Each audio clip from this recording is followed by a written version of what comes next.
मूलबंधम महाबंधम महावेधश्च खेचरी विपरीतकरी योनिर्वज्रोणी शक्तिचालिनी तड़ागी मांडुकी मुद्रा शांभवी पंचधारणा अश्वनी पाशिनी काकी मातंगी च भुजंगी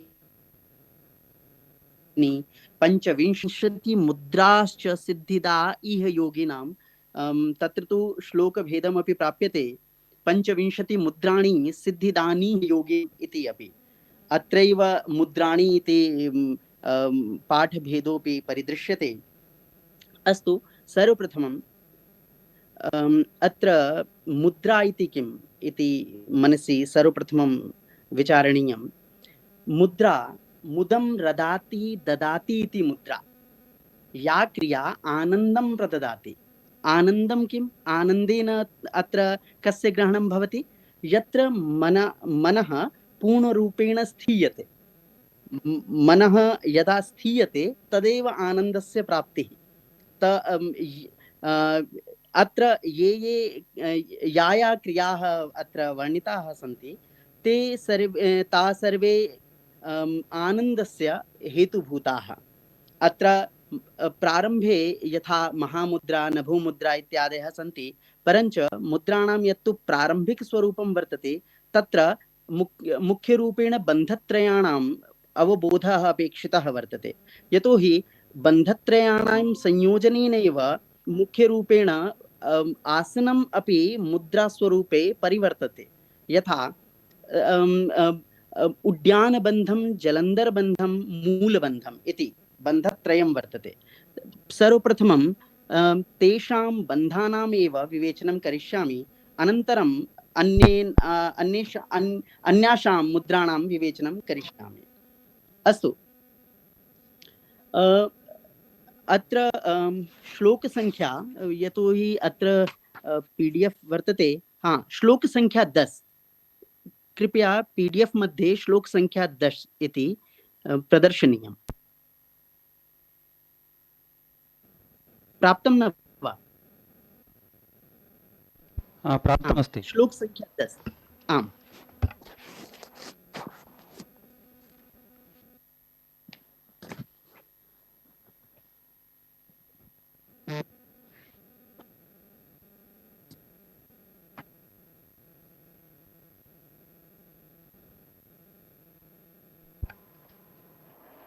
उड्यानबन्धस्य यद् विवेचनं वर्तते पूर्वमेव। आम्,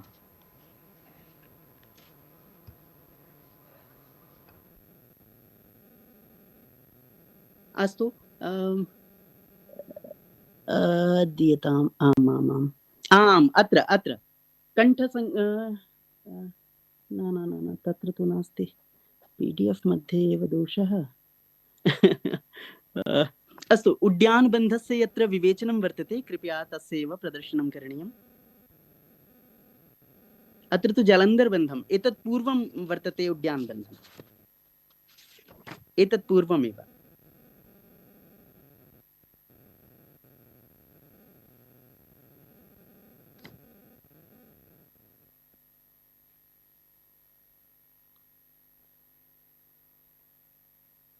आमामाम्, अत्र नास्ति। अस्तु, मया श्लोकम् उच्चार्यते। उदरे पश्चिमं तानं नाभे ऊर्ध्वं तु कारयेत् उड्यानं कुरुते यस्माद् अविश्रान्तं महाखगः उड्यानं तो असौ बन्धो मृत्युमातङ्गकेसरी इति श्लोकः।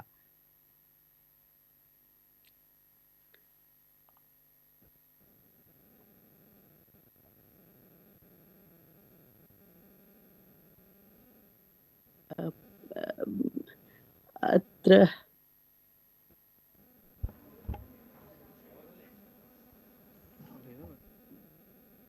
प्रारम्भे एव वर्तते।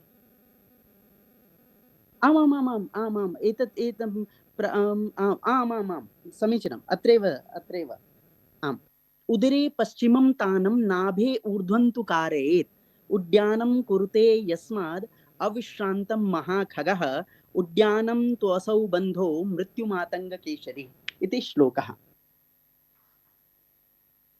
अत्र मुख्यरूपेण यत्तु बन्धत्रयाणां विवेचनम् अस्माभिः प्राप्यते शास्त्रे, ततः एकं बन्धम् अत्र मया निर्दिश्यते। उदरे पश्चिमं तानम्, उड्यानबन्धस्य विवेचनं वर्तते अत्र। अत्र किं करणीयं? सर्वप्रथमं बहिः कुम्भके सति, अर्थात् यत्तु श्वासस्य बहिः कुम्भकं भवति, अर्थात् बहिरेचनं कृत्वा बहिरेव स्थापनीयं, पुनः तस्य ग्रहणं न करणीयम् इति भावः। अवगतं? बहिः कुम्भके सति तत्र किं करणीयम्? उदरस्य पृष्ठे तानम्, अर्थात् यत्तु उदरं वर्तते तस्य बहिरेचनानन्तरम् उदरस्य पृष्ठे तानं कृत्वा तदा नाभेः ऊर्ध्वं तु कारयेत्। यत्तु नाभिभागो वर्तते तस्यापि किं करणीयम्? ऊर्ध्वाकर्षणं करणीयं। सर्वप्रथमम् उदरस्य पृष्ठे तानं करणीयं, तदनन्तरं नाभेः ऊर्ध्वाकर्षणं करणीयम् इति पक्षद्वयम् अत्र वर्तते। अवगतं न वा? आम्। बहिः कुम्भके सति उदरे पश्चिमं तानं कृत्वा नाभिम् ऊर्ध्वं च कारयेत्। इयं स्थितिः उड्यानबन्धशब्देन शास्त्रे अभिहितम्। अवगतम्? एतद् अग्रे जलन्धरबन्धस्य वर्णनं वर्तते। कृपया तस्य प्रदर्शनं।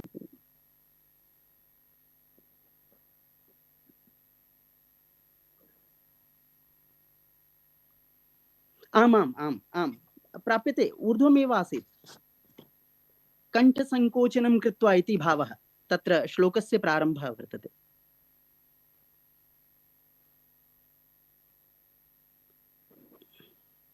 आम् आसीत् अत्रैव स्थापनीयम्। अस्तु, अत्र किं वर्तते? पूर्वे किम् उड्यानबन्धे किम् अभवत्? तत्र बहिः कुम्भके सति, अर्थात् श्वासस्य बहिरेचनं कृत्वा बहिरेव स्थापनीयं, पुनः श्वासस्य अन्तः ग्रहणं न भवति। तत्रैव बहिर्कुम्भकं कृत्वा तत्र किं करणीयम्? उदरस्य पृष्ठेतानं, नाभेः ऊर्ध्वम् आकर्षणम्। अस्मिन्नेव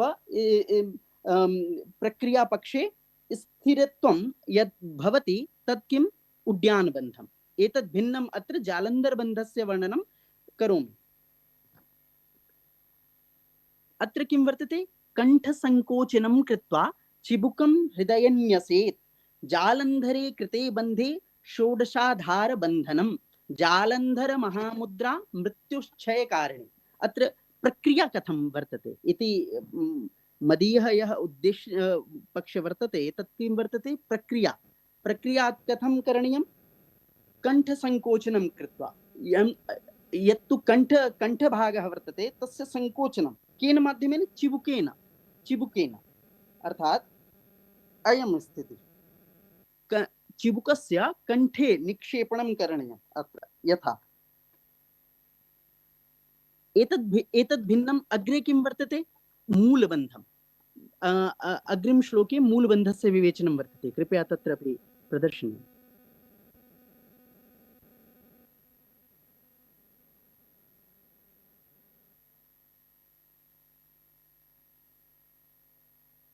आम् पार्ष्णिना वामपादस्य योनिम् आकुञ्चयेत्, ततः नाभिग्रन्थिं मेरुदण्डे सम्पीड्य यत्नतः सुधि म्रेढं दक्षिणगुम्फेतु दृढबन्धं समाचरेत्। जराविनाशिनी मुद्रा मूलबन्धो निगद्यते।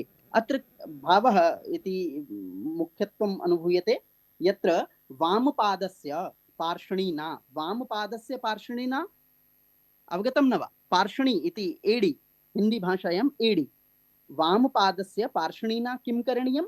योनिस्थानं यत्तु गुदालिङ्गयोर्मध्यभागं वर्तते तस्याः संज्ञा योनिस्थानं वर्तते शास्त्रे।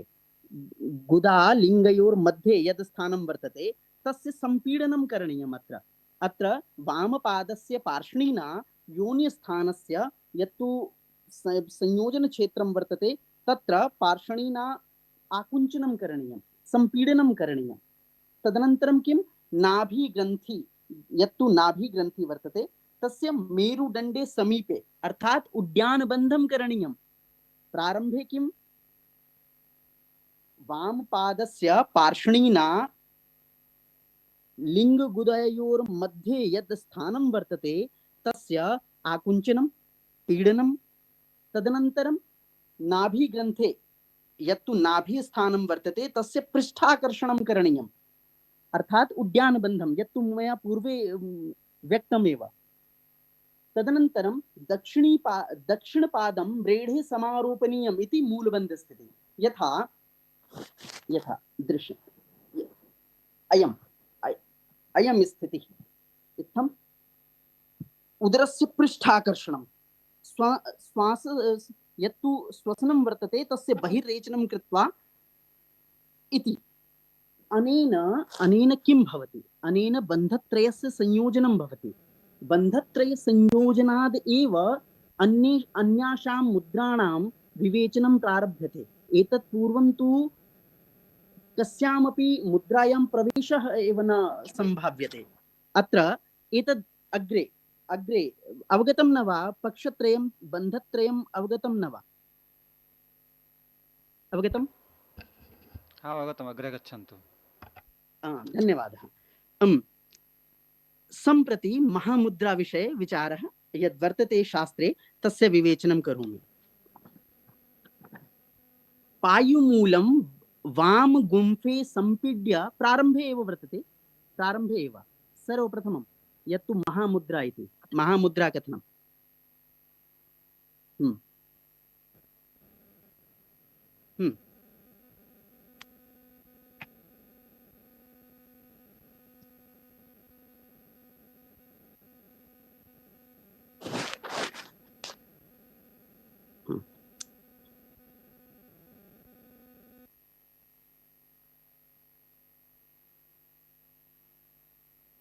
आमाम्, अत्रैव अत्र श्लोके किं वर्तते? पायुमूलं वामगुम्फे सम्पीड्य दृढयत्नतः याम्यपादं प्रसार्यार्थ करे धृतपदाङ्गुलं कण्ठसङ्कोचनं कृत्वा भ्रुवोर्मध्यं निरीक्षेत् महामुद्राभिधा मुद्रा कथ्यते चैव सुरभि। अस्तु, अत्र किं करणीयम्? अत्र वामगुम्फेन पायुमूलं गुदामूलस्य संपीडनं करणीयं। कथं?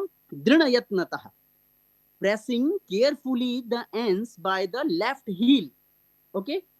तदनन्तरं किं करणीयं? तदनन्तरं स्ट्रेच द राइट लेग। आपको एतदनन्तरं दक्षिणपादं प्रसार्य करे पादाङ्गुलौ धार्यते। अस्तु, वामगुम्फेन पायुमूलं दृढयत्नतः सम्पीड्य दक्षिणपादं प्रसार्य करे पादाङ्गुलौ धार्यते। तदनन्तरं अग्रे किं करणीयं? कंठे बन्धम् अर्थात् जलंधर बन्ध यत्तु मया पूर्वे कथितं, चिबुकं न्यसेत्, इत्थमेव चिबुकं न्यसेत्, जलंधर बन्धं विधीय भ्रुवोर्मध्ये अर्थात fix the gauge between the eyebrow, आंखों के बीच में इस स्थान को देखें, आंखों की स्थिति ऊपर की तरफ हो। देन भ्रुवोर्मध्ये संस्थीय या स्थिति जायते तस्या संज्ञा योगिसुरभिः योग विद्वद्भिः महामुद्रा इति मन्यन्ते। अत्र पक्षत्रयं वर्तते। सर्वप्रथमं किं वर्तते? पायुमूलं वामगुम्फेन पायुमूलं सम्पीड्य, एतद् भिन्नं किं वर्तते? पादस्य प्रसारणं, राइट लेग प्रसारण फैलाएं। तदनन्तरं हस्तेन यत्तु करस्य स्थितिः वर्तते इत्थमेव,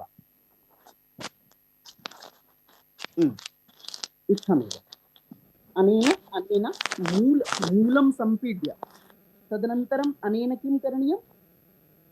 करेण सन्धारयेत्। एतदनन्तरं किम्? एतदनन्तरं वर्तते भ्रुवोर्मध्ये नेत्रस्य स्थितिः। कण्ठम् अत्र समारूप्य, कंठे जलंधर बन्धं समारूप्य नेत्राणां यदि स्थितिः वर्तते तत्र कुत्र? भ्रुवोर्मध्ये निरीक्षेत् स्थिर भावेन। तत्र नेत्राणां यदि स्थितिः वर्तते तत् निश्चलो भवेत् इति भावः।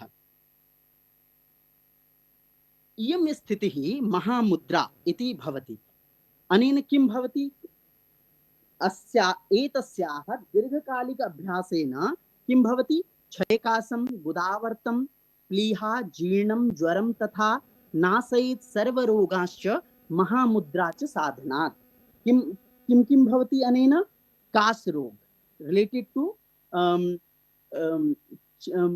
आप कफ से रिलेटेड जो आपकी कंडीशन है, आपको जो कॉन्स्टिपेशन से रिलेटेड प्रॉब्लम है, उसके बाद आपके जो प्लीहा, आपके स्प्लीन कहते हैं इंग्लिश में, उससे रिलेटेड जो प्रॉब्लम है, फीवर, डाइजेशन, इन सभी प्रॉब्लम्स में ये क्रिया बहुत इफेक्टिव है। लेकिन इसका मुख्य उद्देश्य क्या है? जैसा कि we know that about it, इसका जो नाम है महामुद्रा, मतलब विशेष प्रकार से आनंद देने वाली है, विशेष प्रकार का आनंद जागृत करने वाली है, इसीलिए इसे महामुद्रा कहा गया। ओके, इसके आगे आगे वर्णन है नभो मुद्रा का। नभो मुद्रा क्या है? यत्र यत्र स्थितो योगी सर्व कार्येषु सर्वदा ऊर्ध्वजिह्वः स्थिरो भूत्वा धारयेत् पवनं सदा नभो मुद्रा भवेत् एषा योगिनां रोगनाशिनी। अर्थात यस्मिन् कस्मिन् अपि कार्ये योगी संलग्नः वर्तते, तस्मिन्नेव स्थितौ तत्रैव किं करणीयं? जिह्वायाम् ऊर्ध्वस्पर्शनं, तालुः यथा ऊर्ध्व यत्तु जिह्वाया ऊर्ध्व क्षेत्र स्पर्शनं वर्तते, तस्य एव अत्र नभो मुद्रा शब्देन अस्माभिः वर्णनं क्रियते। तालोः यत् ऊर्ध्वभागं वर्तते तस्य स्पर्शनम् अत्र स्पर्शनेन किं? स्पर्शनेन जिह्वायां यत्तु चाञ्चल्यं वर्तते तस्य निषेधः प्रदर्श्यते। अस्तु, तर्हि किं करणीयं? जिह्वा ऊर्ध्वं कृत्वा यदि कुम्भकम् आचरति, यदि जिह्वा ऊर्ध्वं कृत्वा कुम्भकम् आचरति, तर्हि यत् स्थितिः भवति तस्या नाम नभो मुद्रा। सामान्येऽपि यस्मिन् कस्मिन् अपि कार्ये यदि तु साधकः संलग्नः वर्तते, तस्मिन् तदा जिह्वा ऊर्ध्वं कृत्वा शनैः शनैः यत्तु कुम्भकं करोति, कुम्भकं प्राणानां बहिर्गमनम् अवरोधयति, तर्हि यत् स्थितिः संजायते तस्याः नाम किं? नभो मुद्रा इति। अनेन किं भवति? नभो मुद्रा भवेत् एषा योगिनां रोगनाशिनी। अनेन किं? योगिनां रोगनाशिनी इति श्लोकांशेन वयं ज्ञातुं शक्यामहे यत् इत्यनयापि रोग निवारक विशिष्ट गुणानाम् उदयो भवति। अनेन करणेन किं भवति? शरीरे यत्तु सामान्य रूपेण रोगाणां प्रवेशः भवति तस्य निषेधो जायते। अस्तु, प्रारम्भे बन्धत्रयाणां विवेचनम् अवगतं, तदनन्तरं महामुद्रायाः विवेचनम् अवगतं, नभो मुद्रायाः अपि सामान्य परिचयो अभवत्। अस्तु, एतदनन्तरम् अत्र महाबन्धस्य विवेचनं वर्तते। अत्र महाबन्ध, महामुद्रा, महाबन्ध, सम्प्रति महाबन्धस्य विवेचनं करिष्यामि। अत्र किं वर्तते? वामपादस्य गुम्फेन, पीडीएफ मध्ये तु तत्र न प्रदर्श्यते, यथा समुचितं वर्तते तद्वतेव करणीयं। यदि तु चिन्ता पुस्तकं नास्ति, वर्तते अत्र तर्हि श्लोक संख्या 18 सर्वेषां पुरतः पुस्तकमस्ति। धन्यवादः, समीचीनमेव। तत्र पुस्तके महामुद्रा कथनम् इति विवेचनं वर्तते, तस्य दर्शनं करणीयम्। अस्तु, तत्र वामपादस्य गुल्फेन पायुमूलं निरोधयेत्, दक्षपादेन तद्गुल्फं सम्पीड्य यत्नतः सुधिः शनैः शनैः चालयेत् पार्ष्णिं योनिम् आकुञ्चयेत् शनैः जालन्धरे धारयेत् प्राणं महाबन्धो निगद्यते। सुधिः या तु सज्जनः वर्तते, या तु योगमार्गे प्रविष्टः इच्छुकः वर्तते, जिज्ञासवः सन्ति, तेषां कृते सुधिः वामपादस्य गुम्फेन, लेफ्ट पैर की जो एड़ी है उससे पायुमूलं निरोधे, अर्थात गुदा मार्गस्य निरोधनं करणीयम्। अर्थात तत्र एडी एडी यत्तु पार्ष्णी वर्तते, पार्ष्णीना किं करणीयं? पायुमूलं निरोधनं कृत्वा दक्षिणपादेन तद् गुम्फं सम्पीड्य, यत्तु तद् यथा अम,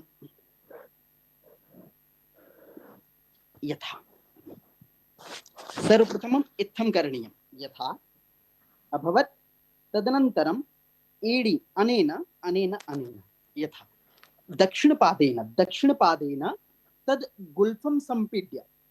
गुल्फं सम्पीड्य, शनैः शनैः पार्ष्णिं चालयेत्, योनिस्थानम् आकुञ्चयेत्। तत्तु यत्तु गुदालिङ्गयोर्मध्यभागं वर्तते, तस्य किञ्चित् आकुञ्चनं प्रसारणं करणीयम्। इत्थं तस्य तदनन्तरं किं जालन्धरबन्धात् सम्प्रति एतदनन्तरं किं करणीयं, जालन्धरं बन्धम्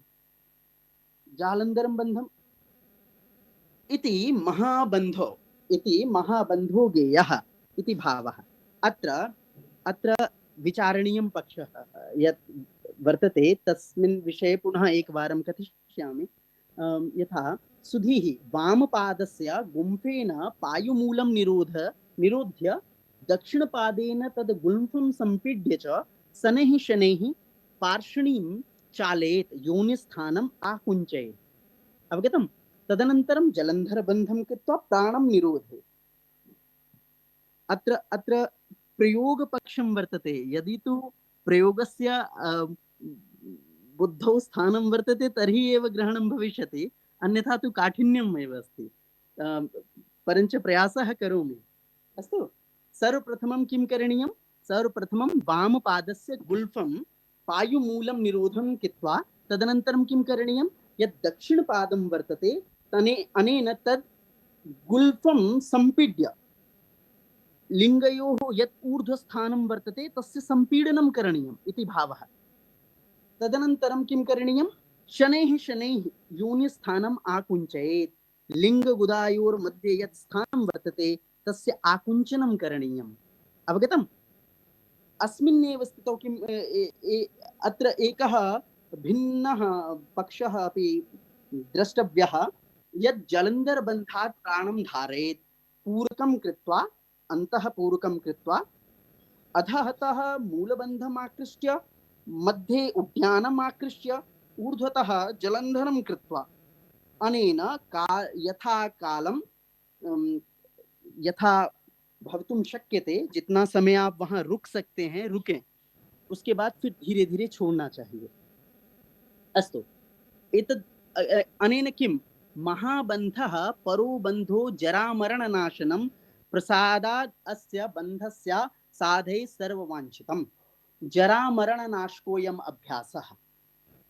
एतेन सर्ववाञ्छितं फलं प्राप्तुं शक्यते इति घैण्य ऋषिभिः मतं वर्तते। अस्तु, महावेधः। अत्र महावेधेन कस्य ग्रहणं भवति, तर्हि श्लोके वर्तते, रूप यौवन लावण्यं नारीणां पुरुषं विना मूलबन्ध महाबन्धौ महावेधं विना तथा महाबन्धं समासाद्य उद्यान कुंभकं चरेत्, महावेधः समाख्यातो योगिनां सिद्धिदायकः। महाबन्धं समासाद्य सर्वप्रथमं किं करणीयं, यत्तु पूर्वे महाबन्धस्य विवेचनं वर्तते तं करणीयं। तदनन्तरं किम्, उद्यान कुंभकं कुर्यात्, महाबन्धं समासाद्य उद्यान कुंभकं कुर्यात्। यत्तु श्वसनं वर्तते तस्य बहिर्रेचनं कृत्वा उद्यानं कृतं, बहिः कुंभके सति इयं स्थितिः यद् वर्तते, इयमेव महामुद्रा, महावेधमुद्रा इति शास्त्रे घेरण्य आचार्य मते वर्तते। परञ्च एतद् भिन्नमपि शास्त्रे प्राप्यते। तत्र किं वर्तते, तत्र वर्तते पद्मासनं कृत्वा पूर्णकुंभकम् अन्तः श्वासं प्रगृह्य पूर्णरूपेण श्वासस्य धारणं कृत्वा, तत्र मूलबन्धम्, उद्यानबन्धं, जलन्धरबन्धं कृत्वा शरीरस्य उत्थानं पतनं च करणीयं वारं वारं। यथा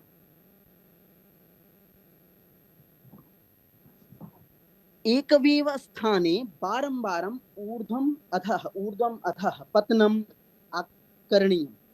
अनेन किम्, अनेन शरीरे विशिष्टाग्नेः जागरणं भवति। अस्तु, महामुद्रा महाबन्धयोः सिद्धि महावेधेन सम्भाव्यते। यथा तु प्रारंभे एव लिखितं वर्तते मूलबन्ध महाबन्धो महावेधं विना तथा कथं व्यर्थं कथं यथा रूप यौवन लावण्यम नारीणां पुरुषं विना। शृंगारिक विवेचन माध्यमेन अत्र महावेधस्य प्राधान्यं प्रदर्शितं। यदि तु मूलबन्धं करोति महाबन्धं करोति परञ्च महावेधः न विधीयते तर्हि तस्य औचित्यं नास्ति, तस्य प्रभावो नैव दरीदृश्यते। अवगतम्। एतद् भिन्नम् अग्रे खेचरी मुद्रायाः वर्णनं वर्तते।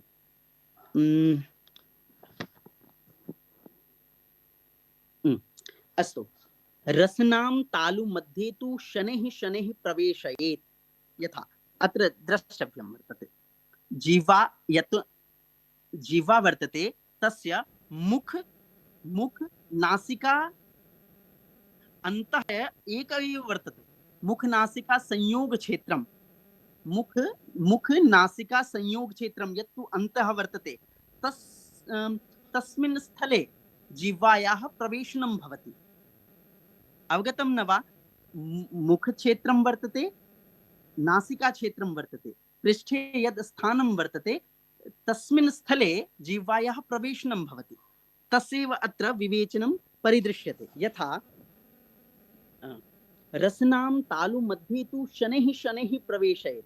तालु मध्ये उत अनेन किं? तालु मध्ये तु स्थानमेव नास्ति, जिह्वायाः प्रवेशं कथं भविष्यति तत्र?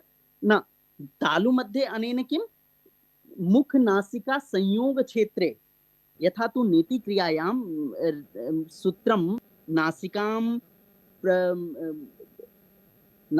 प्रविश्य मुखात् निर्गमनं भवति सूत्रस्य, तद्वदेव यस्मात् स्थलात् सूत्रस्य बहिरागमनं भवति तस्मिन् स्थले एव जिह्वायाः प्रवेशनं भवति खेचरी मुद्रायाम्। अस्तु। यथा तु एकवारं एतस्य दर्शनमपि भवितुं शक्यते। कपाल तस्य शास्त्रीय संज्ञा किं? कपालकुहरम् इति। तत्स्थानस्य संज्ञा किं वर्तते? कपालकुहरम्। ततः कपालक्षेत्रे जिह्वायाः प्रवेशनस्य मार्गं वर्तते, ऊर्ध्वक्षेत्रे जिह्वायाः प्रवेशनं भवति। यथा एकवारं करिष्यामि।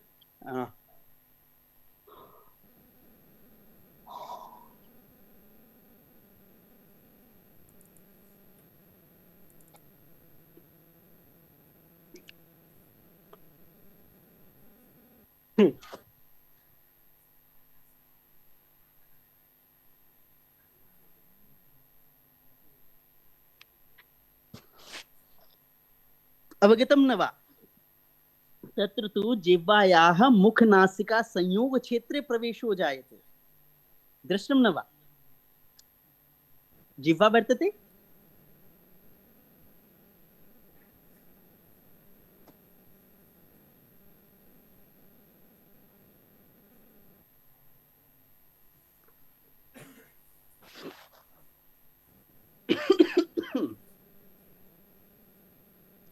हाँ, तत्र मुख नासिका संयोग क्षेत्रं वर्तते ऊर्ध्वे, तस्मिन् स्थले जिह्वायाः प्रवेशनं जायते।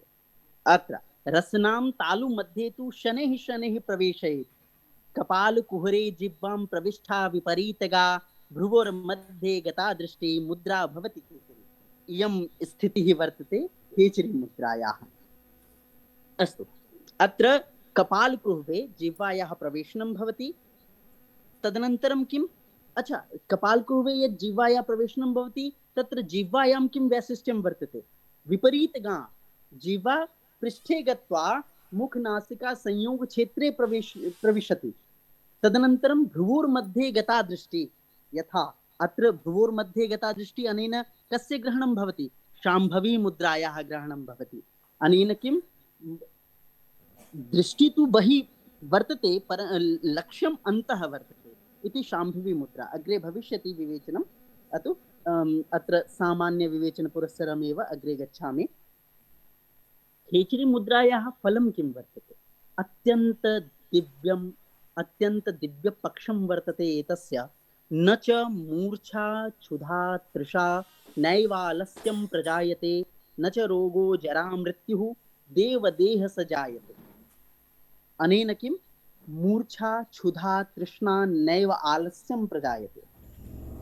मूर्छा क्षुधा तृष्णा आलस्य रोग जरा नैव प्रजायन्ते, देव देहोभिजायते दिव्यदेहत्वात्, न तु अग्निना दह्यते गात्रं न वायुना शोषयति नापः क्लेद्यन्ति न भुजङ्गमः दंशयितुं शक्यते। लावण्यं देहे अभिजायते, समाधि स्थितिस्तु वैध्रुवं, कपालवक्त्र संयोगात् रसना विभिन्न रस रसमाप्नुयात्। अत्र जीवाधौ नाडीं संचिन्य रसनां सदा चालनीयम् इति एकः पक्षः। यथा यत्तु जिह्वा वर्तते तर्हि प्रारम्भे किं करणीयं, चालनं दोहनं करणीयं। जिह्वायां चालनं दोहनं कृत्वा लम्बायमानत्वं समायाति। तदनन्तरं किं भवति, जिह्वायां यदा लम्बायमानत्वं समायाति तर्हि शनैः शनैः अभ्यासद्वारा गुरुकृपा प्रभावात् जिह्वायाः पृष्ठे मुखनासिका संयोग क्षेत्रे प्रवेशं जायते इति भावः। अस्तु, अग्रे अग्रे विपरीतकरणी मुद्रायाः विवेचनं वर्तते। सर्वप्रथमं शरीरे यत्तु सूर्यस्य स्थानं वर्तते तद्भिन्नं चन्द्रस्य यद् स्थानं वर्तते तस्मिन् विषये अत्र नाभिमूले वसेत् सूर्यः। सूर्यस्य स्थानं कुत्र वर्तते, नाभिमूले। अत्र यत्तु चक्राणां स्थितिः वर्तते शरीरे, यथा सर्वप्रथमम् अधः मूलाधारः, तदनन्तरं स्वाधिष्ठानः, नाभिस्थले मणिपुर, सूर्यस्य स्थानः। नाभिमूले कः वसति, सूर्यः वसति।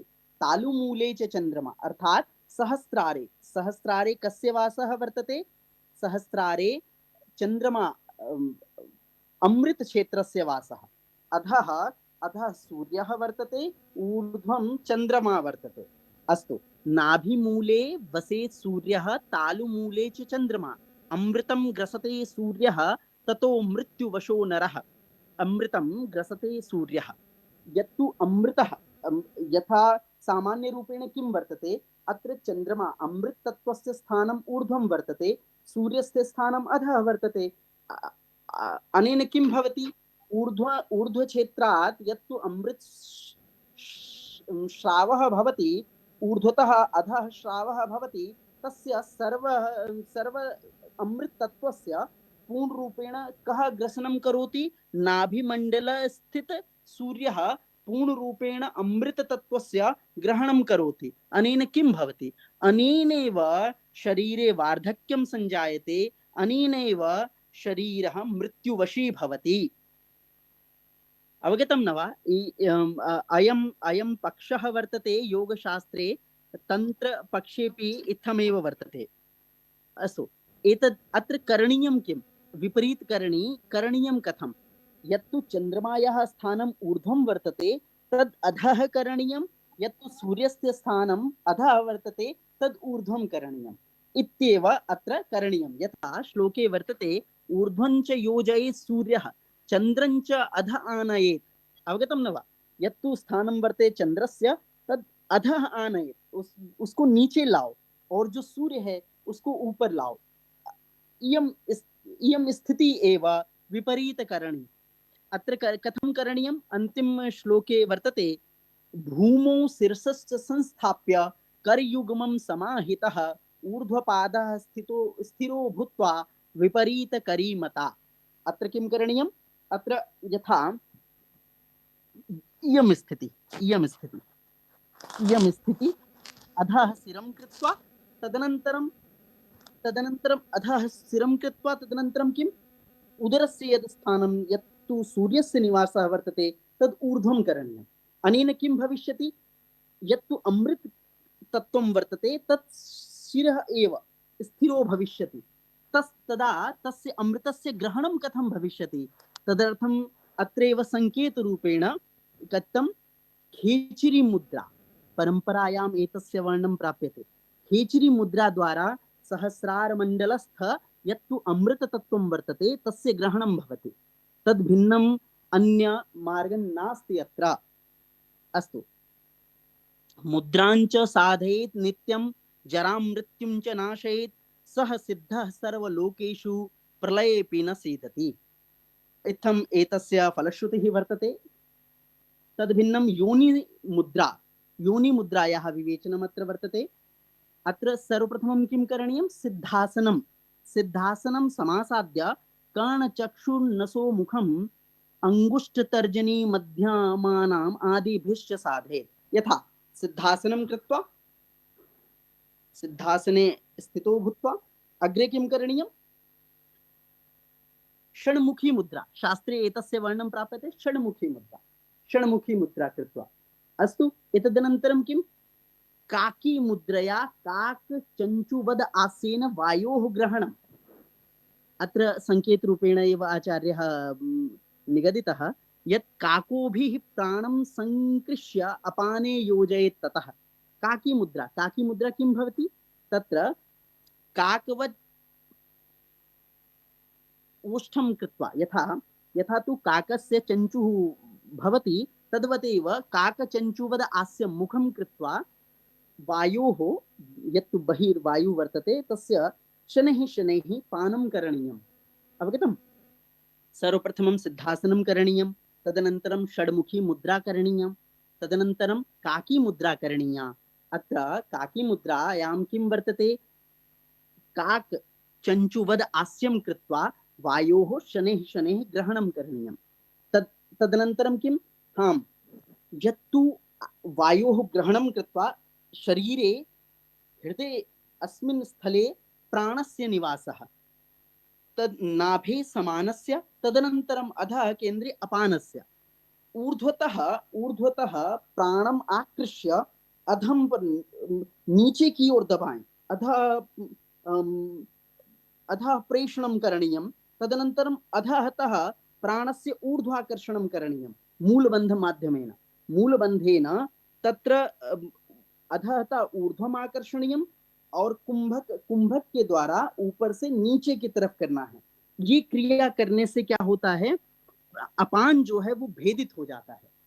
इससे आपके जो समान नाभि मंडल में जो समान है उसका भेदन हुआ, अपान जो नीचे की तरफ है वो ऊपर आने लगा, और जो हृदय में प्राण है वो नीचे की तरफ जाने लगा। समान का पूर्ण भेदन हो जाने से ये स्थिति योनि मुद्रा की बनती है। इयं स्थिति योनि मुद्रा भवति। अत्र ऊर्ध्वतः ऊर्ध्वतः प्राणस्य अधः गमनम् एवञ्च मूलबन्धेन यत्तु अपानस्य स्थानं वर्तते तस्य ऊर्ध्वाकर्षणत्वात् समानस्य विभेदनं भवति। ततः यत् स्थितिः संजायते सा योनि मुद्रा इति। शिवशक्ति समायोगात् अनेकान्तं भुवि भावे नाना सुखं विहारञ्च चिन्तयेत् परमं सुखम् इति योगशास्त्रे योनि मुद्रायाः यत् स्वरूपं वर्तते तत्र सांकेतिक प्रयोग पक्षम् अधिकृत्य विवेचनं मया सम्पादितम्। अस्तु, एतद् भिन्नम् अत्र वज्रोणी मुद्रायाः विवेचनं प्राप्यते। वज्रोणी मुद्रा विषये विभिन्न ग्रन्थेषु विभिन्न मतं प्राप्यते, परञ्च अत्र यत् स्वरूपं वर्तते तत् मया निगद्यते।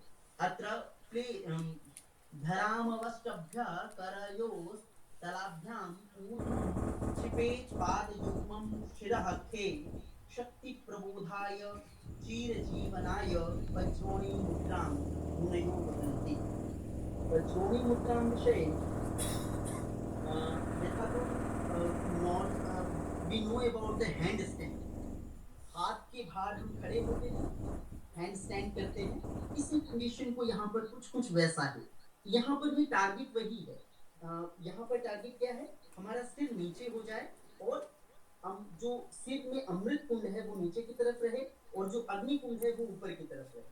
तो जैसे सूर्य बहुत प्रदीप्त होकर जल को अवशोषित कर लेता है, ऐसे ही नाभि मंडल में जो अग्नि है वो प्रदीप्त होकर सहस्रार मंडल में जो अमृत है उसको अवशोषित करेगा और खेचरी के द्वारा साधक उससे अपने शरीर को पुष्ट कर लेता है। इसीलिए खेचरी मुद्रा मुद्राओं में सर्वोपरि है।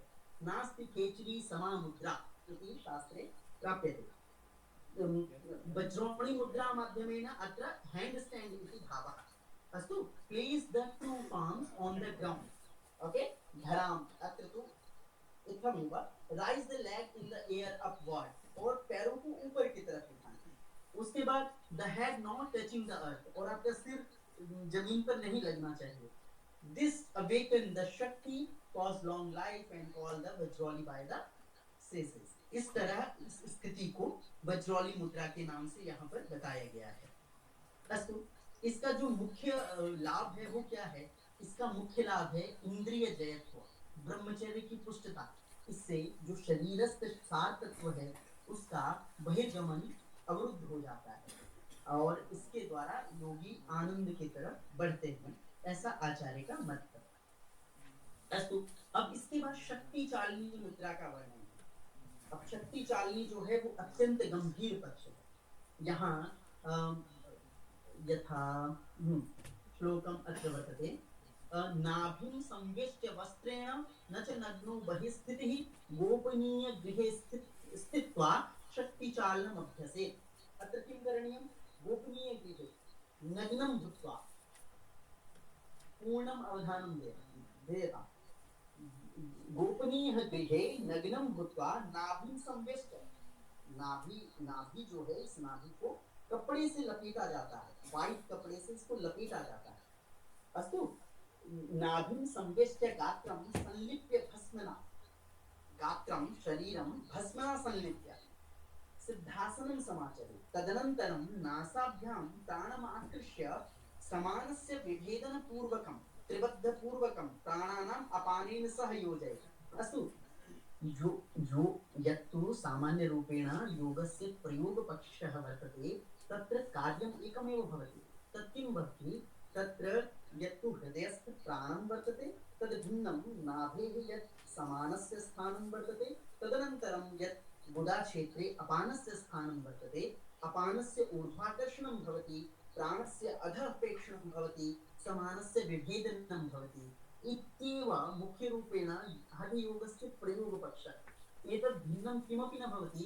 अनेनैव कुण्डलिनी शब्दस्य यत् जागरणम् अस्माभिः शास्त्रे परिदृश्यते, तत्सर्वम् अनेनैव भवति। मुख्यरूपेण यत्तु क्रियापक्षः भवति तत् इत्थमेव क्रियते एव। अर्थात् सर्वप्रथमम् अत्रापि द्रष्टव्यं, विस्तृतं मृदुलं धवलं प्रेष्ठं नासाभ्यां प्राणम् आकृष्य आपाने योजयेत्। नासाभ्यां प्राणम् आकृष्य अर्थात् पूरकं कृत्वा किं करणीयं? नाभिः यत्तु नाभिमण्डलं वर्तते तस्य पृष्ठे, अर्थात् उड्डानबन्धः पृष्ठ एवं च ऊर्ध्वतानं करणीयम्। अनेन किं भविष्यति? अनेन यत्तु मूलबन्धस्य स्थानं वर्तते गुदाक्षेत्रं, तत्र विद्यमान अपानस्य ऊर्ध्वाकर्षणं भविष्यति। एवं च पूर्णकुम्भकं कृत्वा अन्तः कुम्भकं कृत्वा च हृदयस्थ यत्तु अपानं वर्तते तस्य अधः प्रेक्षणं भविष्यति। अनेन किम्? अनेन नाभिस्थलीय यत् समानं वर्तते तस्य विभेदनं भविष्यति, तस्य खण्डनं भविष्यति। प्राणापानयोरेक्यं यत् स्थिति शास्त्रे अस्माभिः परिपठ्यते तत् परिदृश्यते। अस्तु, तडागी मुद्रा संक्षेपेणैव, यतोहि कालस्य सीमा वर्तते, विषयस्य विविधता एवं च वैशिष्ट्यं वर्तते एव, अतः संक्षेपेण विषयस्य प्रतिपादनं करिष्यामि। तो मुख्य श्लोकः वर्तते तस्यैव अत्र विवेचनं करिष्यामि। तडागी मुद्रा, उदरं पश्चिमोत्तानं कृत्वा च तडागाकृतिः, तडागी सा परा मुद्रा जरा मृत्यु विनाशिनी। पश्चिमोत्ताने किं करणीयम्? उड्डानबन्धं करणीयं। पश्चिमोत्तानावस्थायां किं करणीयं? उड्डानबन्धं कथं भवति? पूर्वे मया निगदितं। यत्तु बहिः कुम्भके सति उदरस्य पृष्ठे एवं च नाभेः ऊर्ध्वत्वानं करणीयम् इति किं वर्तते? इति तडागी मुद्रा वर्तते। अनेन अपि किं भवति? जरा मृत्यु विनाशिनी इति फलश्रुतिरूपेण अस्माभिः प्राप्यते। अस्तु, तडागी अनन्तरं किं वर्तते? माण्डुकी मुद्रा। अत्र किं? अ, मुखं समुद्रितं कृत्वा जिह्वामूलं प्रचालयेत् स न हि ग्रसेदमृतं तन्माण्डुकिं मुद्रिकां विदुः। अर्थात समुद्रित मुखे केचरी मुद्रां स्थितौ कपालकुहरे जिह्वा प्रवेशान्तरे सति जिह्वामूलं प्रचालयेत्। अत्र द्रष्टव्यं केचरी मुद्रायां स्थिते अम, केचरी मुद्रायां यदा तु जिह्वायाः कपालकुहरे प्रवेशं सञ्जायते तस्मिन्नेव स्थितौ किं करणीयं मन्थनक्रियायाः विवेचनमत्र साङ्केतिकरूपेण अस्माभिः परिदृश्यते। यतोहि इत्थं तदेव सम्भाव्यते यदा तु मन्थनं भवति। मन्थनस्य यत् स्वरूपं वर्तते तस्य विशद्विवेचनं यो कुण्डल्योपनिषदि वर्तते तत्रैव दर्शनीयम्। अत्र तु मया सङ्केतरीत्या एव विषयस्य प्रतिपादनं करिष्यामि। तत्र किं वर्तते मन्थने किं भवति जिह्वाया अग्रभागे चान्दी यत् रजतः वर्तते तस्य सूत्रेण रजतसूत्रेण जिह्वा कपालकुहरे मन्थनं भवति। जिह्वाया अग्रभागे रजतसूत्रं यत्तु शलाकावत् भवति तस्य कपालकुहरे प्रवेशनं भवति। अत्यन्त गोपनीया क्रिया वर्तते। अतः संक्षेपरूपेणैव कथिष्यामि। परम्परायाः गम्भीर अयं पक्षः वर्तते। तर्हि जिह्वाया यत्तु कपालकुहरे मन्थनविधिना प्रवेशं विधीयते या स्थितिः सम्पद्यते सा एव माण्डुकी मुद्रा इति अत्र सामान्यरूपेण अस्माभिः ज्ञातुं शक्यते। अनेन किं वलितं पलितं नैव जायते नित्ययौवनं न केशे जायते पाको यः कुर्यात् नित्यमानः। अनेन शरीरे the body never skin the become older. आप कभी बूढ़े नहीं होंगे, आपका शरीर बूढ़ा नहीं होगा, आपके बाल नहीं पकेंगे। ये सारी स्थितियां जो योगियों में हमें देखने को मिलती हैं वो सब इन्हीं मुद्राओं के प्रभाव से मिलती हैं। तदनन्तरं शाम्भवी मुद्रायाः यद् वर्णं वर्तते नेत्राञ्जनं समालोक्य आत्मारामं निरीक्षयेत् सा भवेत् शाम्भवी मुद्रा सर्वतन्त्रेषु गोपिता। अत्र किं करणीयं शाम्भवी मुद्रायां बहिर्दृष्टिविधानेऽपि अन्ते स्वात्मारामस्वरूपे एव स्थिरो भवेत्। नेत्राणां यद् स्थितिः वर्तते तत् कुत्र वर्तते बहिः एव। दर्शनं तु बहिः एव परिदृश्यते परञ्च लक्ष्यम् अन्तः वर्तते। अन्तः लक्ष्यत्वात् किं भविष्यति मनः पूर्णरूपेण स्थैर्यत्वं प्राप्यते। एवञ्च योगस्य लक्षणमपि वर्तते तत् किं वर्तते योगश्चित्तवृत्तिनिरोधः। तत्र चित्त यत्तु चित्ते विचित्रवृत्तीनाम् उदयः सञ्जायते तस्य परिदर्शनं नैव विद्यते। अस्तु दर्शनसामर्थ्यविशेषेन्द्रियस्य बहिसम्बन्धो नैव कर्तव्यः यस्य प्रभावात् मनो बुद्ध्यहङ्कारादि चैतन्यवत् अनुभूयते तान् मनोबुद्ध्यहङ्कारान् सर्वान् विहाय केवलम् आत्मचैतन्य पुञ्जेन सह सम्बन्धे। केवलं तत्र किं करणीयं तत्र केवलम् आत्मचैतन्यपुञ्जेन सह सम्बन्धे। केवलम् आत्मानुभूति एव न तु कोऽपि न तु किमपि चिन्तनं न तु किमपि कोऽपि विचारः तत्र वर्तते। न शङ्का अस्ति न जिज्ञासा अस्ति तत्र शून्यत्वं वर्तते। इदमेव कारणं मन्ये यत् भगवान् शङ्करस्य अयम् अत्यन्त प्रियकरः।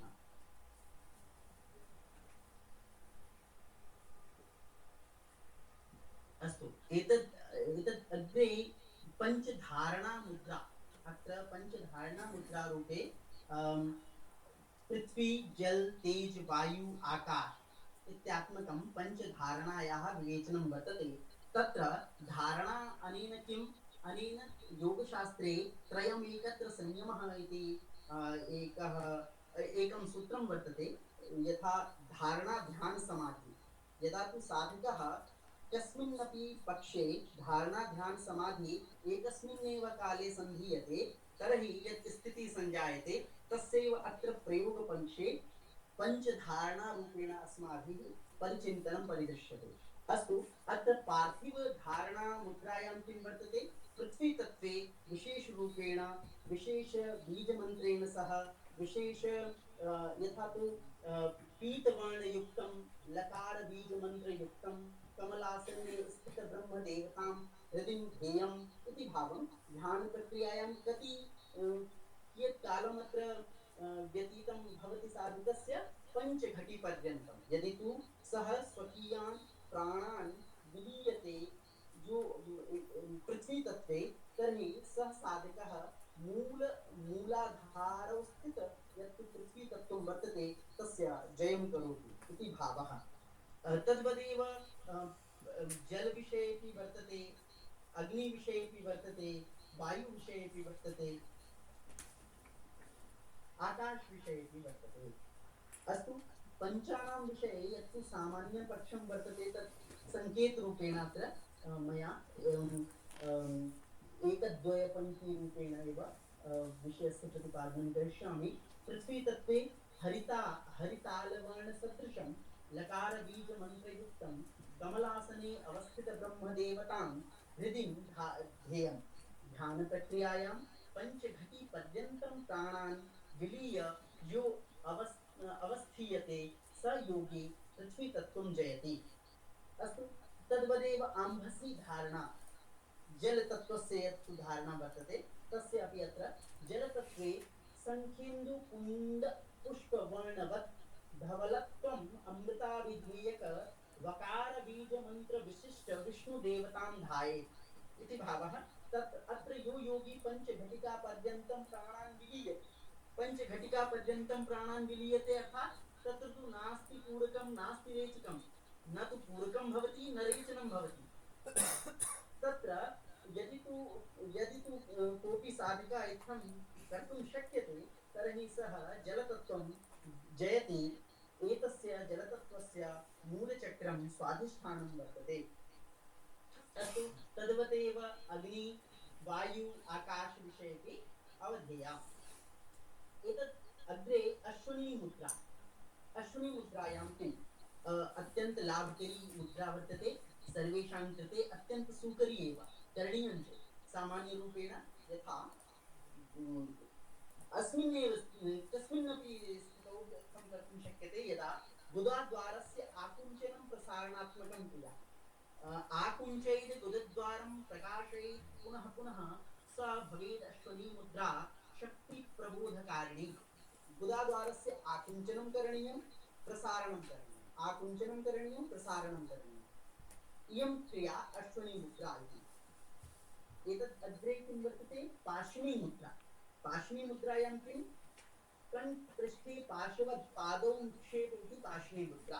अत्रापि बन्धत्रयाणां महत्त्वं परिवर्तते। यथा तु प्रयोगपक्षे पादद्वयस्य किं करणीयं, कण्ठपृष्ठे, यथा कण्ठपृष्ठे पादद्वयस्य पृथ्रं करणीयं।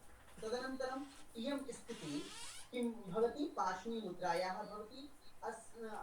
अस्यां मुद्रायामपि किं करणीयं, बन्धत्रयस्य अभ्यासः करणीयः इति भावः। काकी मुद्रा, पूर्वे एव मया एतस्य सङ्केतं कृतमेव, एतस्याः सङ्केतं प्रदर्शितं। काकचञ्चुवद् आस्येन, काकी मुद्रायां किं वर्तते, काकचञ्चुवद् आस्येन किं करणीयं, पिबेद वायुं शनैः शनैः। काकी मुद्रा भवेत् एषा सर्वरोगविनाशिनी। अत्र किं करणीयं, काकः पक्षिविशेषः यद् वर्तते तद्वदेव यत्तु तस्य चञ्चु वर्तते तद्वदेव हास्यं करणीयं, मुखं करणीयं। तदनन्तरं किं करणीयं, पिबेद वायुं शनैः शनैः। वायोः आकर्षणं करणीयम्, अन्तःग्रहणं करणीयम्। इयं क्रिया अपि शास्त्रे काकी मुद्रा नाम्ना प्रसिद्धा। अस्तु, मातङ्गिनी मुद्रा। मातङ्गिनी मुद्रायां किं भवति, कण्ठमध्ये जले स्थित्वा नासाभ्यां जलमाहरेत्, मुखात् निर्गमयेत् पश्चात् पुनर्वक्त्रेण चाहरेत्, नासाभ्यां रेचयेत् पश्चात् ऊर्जात् देवं पुनः पुनः।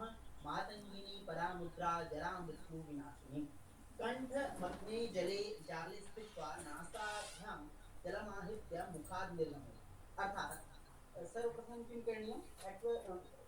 Stand in the neck deep water, आपको पानी के अंदर यहाँ तक खड़े होना है। उसके बाद आपको क्या करना है? Drawn in the water through the nostril, आपको अपनी नाक से कंठ कंठमग्ने जले स्थित्वा नासाभ्याम जलमाहृत्य, नाक से जल का ग्रहण करना है। नासिका छिद्रात् किं करणीयं? जलस्य ग्रहणं करणीयं। तदनन्तरं मुखात् बहिः रेचनं करणीयम् इति भावः। इयमेव क्रिया पुनः पुनः करणीयं। तदनन्तरं पुनः वक्त्रेण जलमाहृत्य नासाभ्यां रेचयति, मुखात् जलं ग्रहणं कृत्वा नासिकामार्गतः तस्य जलस्य रेचनं करणीयम् इति भावः। इयं क्रिया मातङ्गी नाम्ना प्रसिद्धा। मातङ्गी मातङ्गी इति लोके हस्तिरूपेण अपि प्रसिद्धः वर्तते। मातङ्गिनी इति हस्तिनी इति भावः अत्र। यथा तु मातङ्गो जलमाहृत्य पूर्णवेगेन बहिः क्षिपति, तद्वदेव अत्रापि कर्तव्यः। नास्ति इयं सामान्यमुद्रा। अभ्यासक्रमे ध्यानस्य कण्ठात् पूर्वभागीय सहज भावस्य च अत्यन्तं महत्त्वं वर्तते।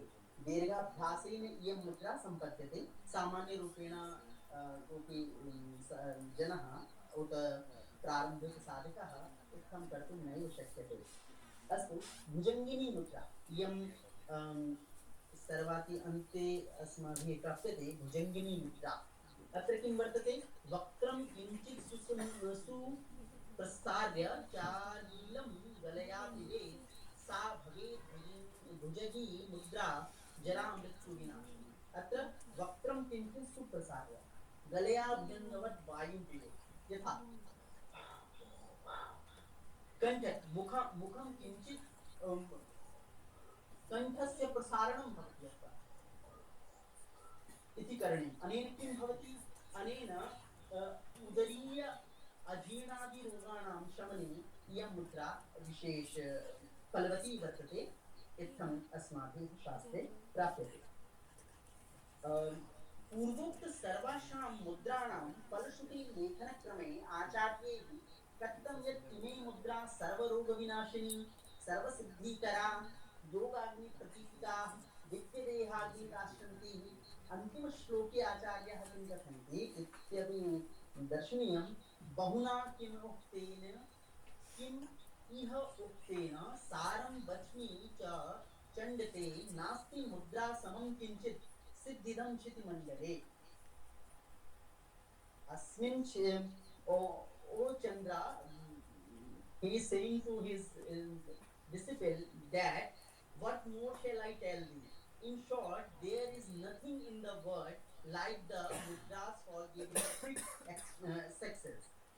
So इन सभी मुद्राओं का एक सामान्य प्रयोग पक्ष आप लोगों ने सुना, और इन सभी मुद्राओं के सामान्य पक्ष के दूसरे कई सारे और भी आयाम हैं जो परंपराओं से संबंधित होकर विभिन्न परंपराओं में कुछ कुछ बदल से गए हैं।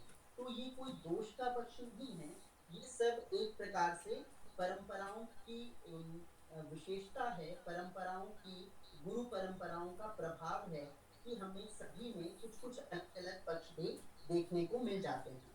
तो इस तरह से आपने आज सामान्य रूप से और कहीं कहीं विशेष रूप से लगभग ये जो 25 मुद्राएं हैं इनको आपने समझा। इसी के साथ मैं अपनी वाणी को विराम देता हूँ। अगर कोई मुझसे कुछ कहना चाहता है तो स्वागत है। कस्यापि प्रश्नः अस्ति चेत् प्रष्टुं शक्नोति।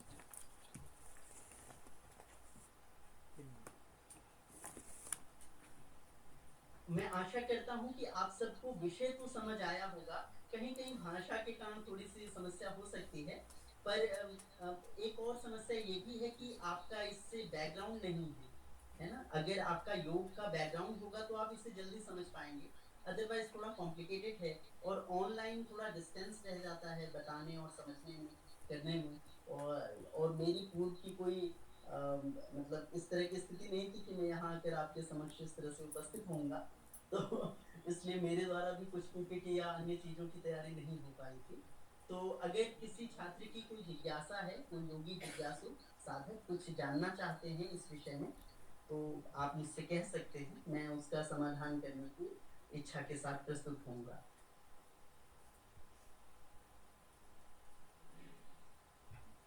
प्रश्नः अस्ति वा? अस्तु महोदय, एकः प्रश्नः। नभोमुद्रा खेचरमुद्रा इति उक्तं, तत्र उभयोर्मध्ये भेदः कः? तत्र तु खेचरी मुद्रायां किं भवति, जिह्वायाः कपालकुहरे प्रवेशनं भवति, परञ्च नभोमुद्रायां किं भवति, जिह्वायाः तालुस्थले एव स्पर्शनं भवति। तत्र सामान्यरूपेण जिह्वायाः तालुस्पर्शनं भवति, एवञ्च कुम्भकं भवति, परञ्च खेचरी मुद्रायां किं वर्तते, जिह्वायाः कपालकुहरे प्रवेशनं भवति, एवञ्च दृष्टेः भ्रुवोर्मध्ये भवति इत्यपि सामान्यरूपेण भेदः। इत्थमपि कथितुं शक्यते यत् प्रारम्भिकरूपेण नभोमुद्रा भविष्यति, कालान्तरे सा एव नभोमुद्रा खेचरी मुद्रायां परिवर्तते। धन्यवादः महोदय। अन्यस्य कोऽपि प्रश्नः?